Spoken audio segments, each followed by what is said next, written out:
Bonjour à toi cher spectateur, aujourd'hui parlons du documentaire de Stéphane de Freitas, à voix haute, la force de la parole.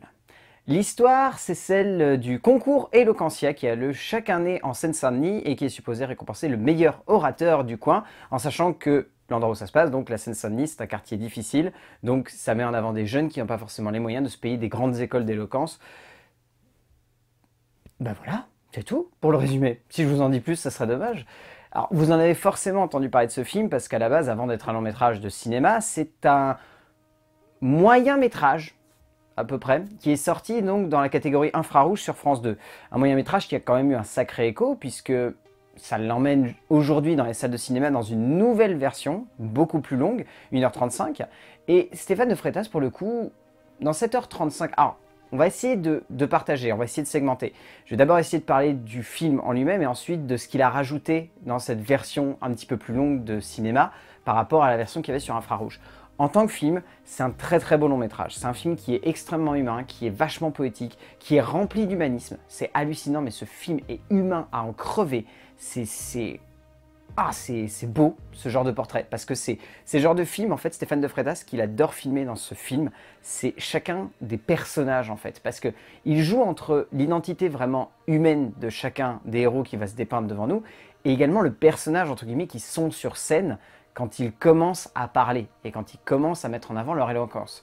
Et là, on se retrouve devant un vrai parti pris de cinéma, au-delà d'être un documentaire, c'est un vrai parti pris de cinéma parce qu'il se met à mettre en scène les différentes représentations qu'ils vont avoir devant les autres. Et de là, il arrive à mettre en scène et à faire découvrir aux spectateurs quelque chose de très fort, la personnalité cachée de chacun d'entre nous. Parce qu'on a tous des talents d'orateur. C'est très bête, mais je me prends par exemple, quand je vous parle au travers des vidéos, je joue un petit peu sur ça. Je suis pas comme ça quand vous allez me croiser dans la rue ou quoi que ce soit. Et le film joue très très bien là-dessus, justement sur cette personnalité qu'on a en chacun de nous et qui peut être révélée au travers de l'éloquence et au travers du rapport qu'on peut entretenir si on arrive à admettre que cette éloquence, elle est en chacun de nous et qu'on peut la contrôler. De là, il arrive à emporter le film mais super loin parce qu'on se retrouve devant un long métrage qui, au cinéma, a encore plus d'impact que sur le petit écran de notre télévision. Et c'est immense de voir des cinéastes maîtriser à tel point leur sujet et à l'emmener le plus loin possible, quitte à lui donner des petites longueurs supplémentaires qui renforcent le propos de leur film et qui permettent à leur long métrage de gagner en impact. Parce que ce soit la mise en scène et l'écriture, dans les deux cas, il a vraiment réussi à cerner les personnages, à cerner ses héros, à cerner ses protagonistes, à cerner ces êtres humains qui se dévoilent devant nous et qui se dévoilent des fois avec une tendresse absolument immense. Enfin, il y a des personnages durant des scènes qui sont déchirants d'humanisme parce que ils vont dire une phrase qui va les toucher. Il y a un discours à un moment, il y a une jeune femme qui est en train de faire un discours et qui galère parce qu'en fait elle parle de quelque chose qui la touche très personnellement, qui l'a émue mais à un point immense et elle se met à pleurer en fait comme ça parce qu'en plein milieu de son discours elle évoque un sujet qui la marque et qui la transperce et qui la transcende. Et voilà. Et ce qui est surtout génial en fait, c'est qu'en tant que spectateur, on se retrouve à prendre parti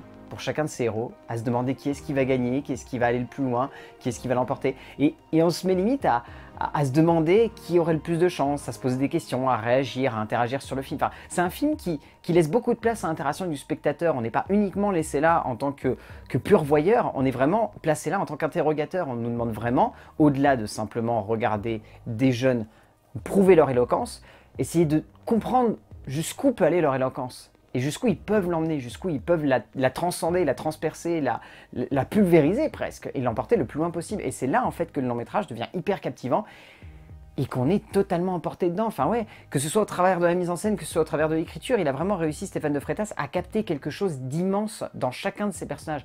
Après, le film a forcément des petits défauts. Il a un aspect très classique quant à la répétition de certaines scènes. Durant beaucoup de séquences, il n'échappe pas malheureusement au côté très didactique, c'est-à-dire la présentation du concours Eloquentia et tout ce qui va avec. Il n'hésite pas malheureusement également à faire 2-3 redondances au niveau de l'écriture en repassant par des personnages où c'est pas forcément nécessaire. Mais en fait, ça vient tellement d'une passion pour chacun de ces héros qu'il dépeint qu'on peut pas lui en vouloir de s'attarder sur un portrait ou sur un autre parce que ces petits moments de tendresse nous permettent de nous lier avec ces personnages et encore plus les apprécier et d'aller le plus loin possible avec eux. Et lorsqu'on arrive à la fin de ce concours, on est ému parce que même si on est content pour le vainqueur, on se dit derrière, il y en avait plein d'autres qui avaient leur chance, il y en avait plein d'autres qui étaient touchants. Puis accessoirement, la petite ouverture à la fin où on les voit tous être récompensés, c'est le petit moment de grâce où on se sent emporté en tant que spectateur, on se sent touché. Enfin, franchement, ce film, si vous avez l'occasion de le voir, parce que Mars Distribution va peut-être avoir peur de le distribuer sur un large panel de cinéma, mais si vous avez l'occasion de le voir au cinéma, pour le coup, c'est un pas encore plus grand que la version télévisuelle qu'il nous avait proposée il y a quelques mois, Stéphane de Freitas. Là, ça devient fort, ça devient touchant, ça devient encore plus immense avec le côté très cinématographique, et ça permet vraiment d'encore plus apprécier les qualités de à voix haute, la force de la parole de Stéphane de Freitas. Donc, si vous avez l'occasion de le voir, allez-y, ça reste un pur bonheur de cinéma, et même dans le genre du documentaire, ça passe plutôt vite. A plus!